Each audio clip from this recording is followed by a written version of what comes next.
one knew how much risk was in that system.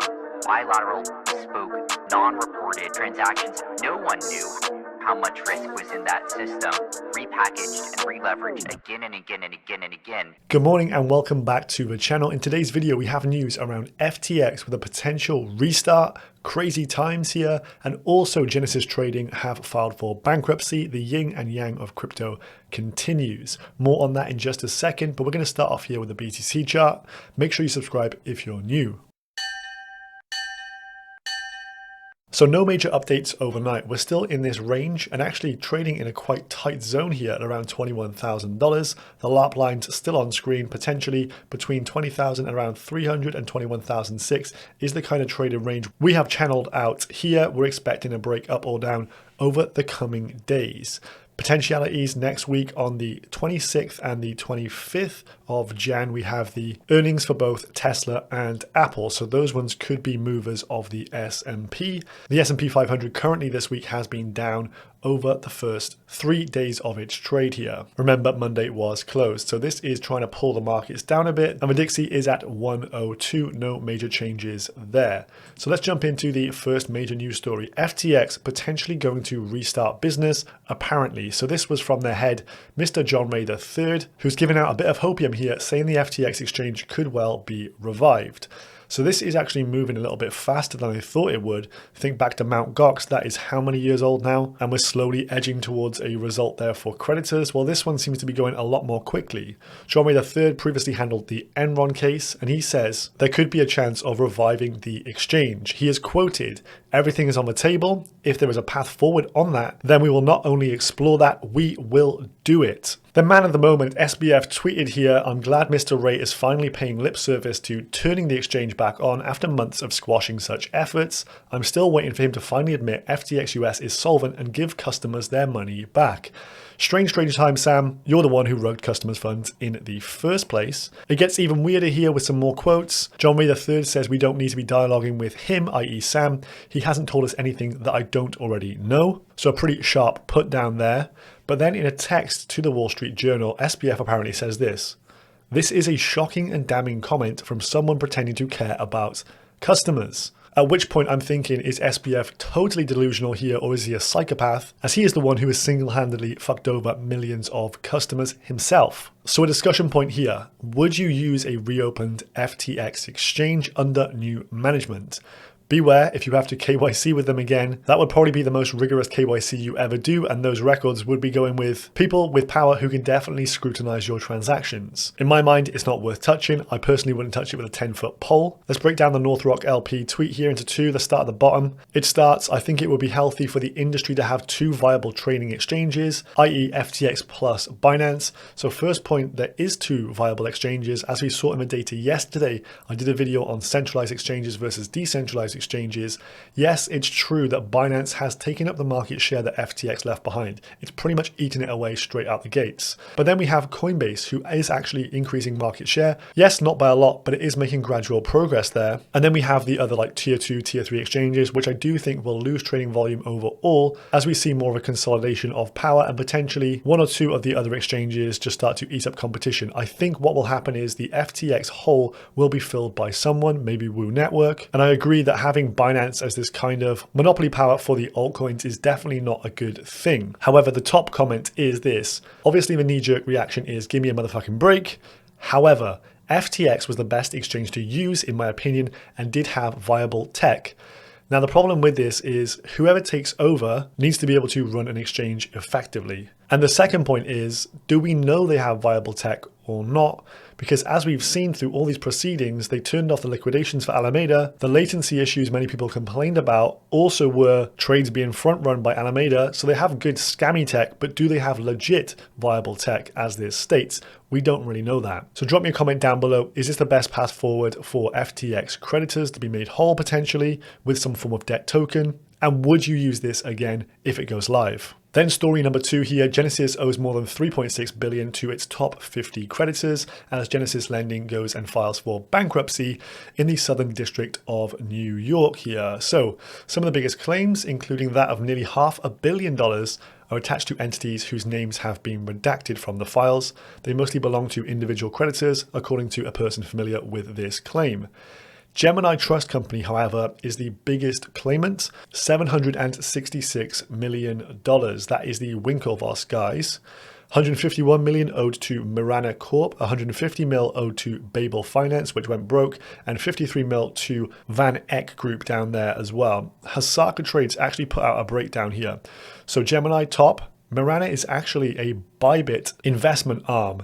Apparently, the guy behind Bybit, the CEO Ben, has said that this does not affect customer funds and that this was a separate investment arm. But we have heard that kind of stuff before, so this is a little bit worrying. But 151 mil to Bybit, I'm sure they're making heaps of funds with FTX out the game.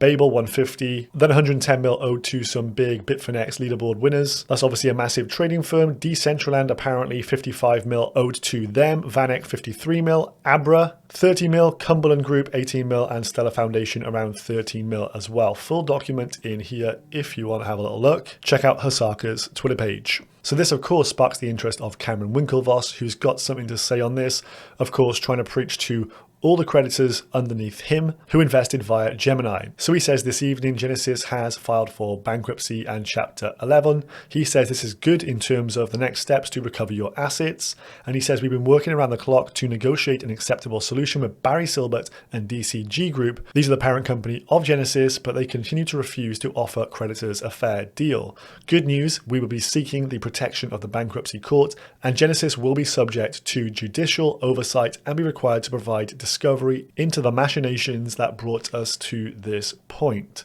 So he believes this does not insulate Barry, DCG, etc., and that there's going to be answers to this case. He fired this off pretty damn quick, so I must have been sitting in his drafts waiting to go. But this is the major shoe that could potentially fall for crypto. People worried about DCG Group and obviously Grayscale's GBTC being some form of outlet for recouping some of these payments. Well, this is something I think would take weeks, months, maybe even years to play out. And so I do think time is on our sides in terms of this situation really coming to a head. You may have also seen the news that apparently DCG have put CoinDesk up for sale. Quite interesting. And I think it's probably worth out looking at some of the investments that Barry and co have made over time and potentially seeing some of them dump off. But I think we've seen quite a bit of that selling, to be honest. So you would kind of expect this negative news here to potentially have dumped down the crypto prices, but that hasn't happened. It has been taken in its stride.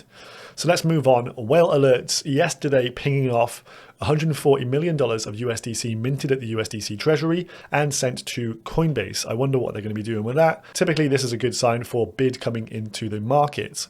So how can we see this? Well, here is the total stablecoin market cap. I'm going to drill this down over the last couple months here. So this is from November.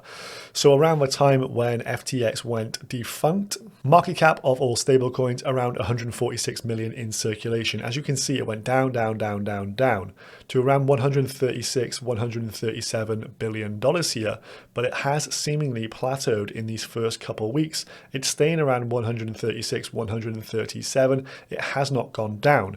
Interestingly, the blue line at the bottom though is going up.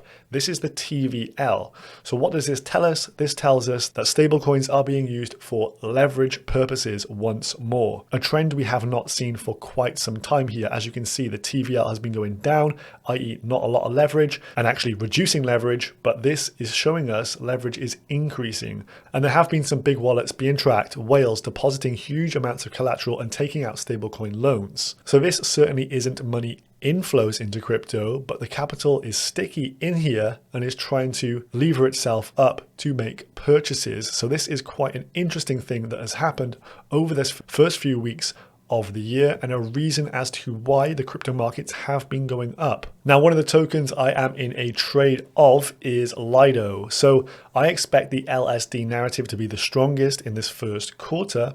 And as a result, for the next leg up, I think this could be one of the ones that goes off first. Of course, the AI narrative is there as well, but there's a load of shitcoins in that narrative that if we did dump to all hell, I would not be comfortable holding. Whereas the LSD ones, I'm pretty comfy with. In terms of Lido's unlocks here, 500,000 tokens being released each and every day. Nothing to really write home about here. This one has got through some major token unlocks previously without too much of effect. Yes, the VCs have been selling them off. More on that in just a second. But the next major cliff around $17 million is not until the end of August there. Token unlocks, amazing website. Make sure you check it out. So this guy here, the data nerd, posted this. Jump Trading sold 8.5 million Lido tokens, around $18 million worth on Uniswap over the first few weeks with that major pump up in price. So they have been slowly cashing out. This was from their Lido unlocks back in December of 2020. So they were obviously waiting for better prices. He says they're now holding 4 million Lido tokens. So I did actually make a purchase, having looked through that on-chain data, at around $2.03. So I'm 3 cents underwater on each token. But this is the actual wallets here. So what they do is they take these tokens and then they disperse them to another wallet where they actually sell them. They sell them off in tranches of 1 million tokens. They go to the other wallet though, and then start hitting the market. But 2 days and 1 hour ago was the last sale from this tranche. 100,000 Lido tokens went out. And as you can see, they've got the USDC in the wallet and they ship it off to a different address. So this is one of the biggest market makers and VC firms in crypto. Yes, they did have a load of LDO tokens, but they are seemingly out of most of their stack. And from the behavior I can see on chain here, it looks like they've stopped selling. They do have 2 mil in ammunition left, but prior to this, they were selling off each and every day, but it's now been 2 days and 6 hours. So I think the major seller in the market is actually stepping out here. So this is the trade setup for the LDO token. It's currently at $1.98 or $1.99. We've revisited this area of significance here where buyers and sellers have been stepping in previously, somewhere between the low 2s to high 190s. We could actually be playing at a very similar chart pattern to this. Big spike up into the resistance zone. We actually break through, come and test out the next level up at around $2.80 before being rejected once again. So this well could be the start of that. If this candle does go green, we're starting to actually print something that looks very similar to this. So at the moment, I am just taking these trade by trade, level by level. So I would be selling my bag somewhere in this region, which is around 35% from here. So let me know down below, did you enjoy this episode? And what do you think of today's stories? I'll see you in the next one. Peace. No one knew how much risk was in that system. Bilateral, bespoke, non-reported transactions. No one knew how much risk was in that system. Repackaged and re-leveraged again and again and again and again. No one knew how much risk was in that system. Bilateral, bespoke, non-reported transactions. No one knew how much risk was in that system. Repackaged and re-leveraged again and again and again and again and again and again again and again and again and again. Repackaged and re-leveraged again and again again and again and again and again. That's a scam! Yeah, absolutely could pull it off without my math degree. Use very little math. Use a lot of like elementary school math. Being comfortable with risk is very important. No one knew how much risk was in that system. Bilateral, bespoke, non-reported transactions. No one knew how much risk was in that system. Repackaged and re-leveraged again and again and again and again and again and again again and again and again and again. Repackaged and re-leveraged again and again again and again and again and again. That's a scam!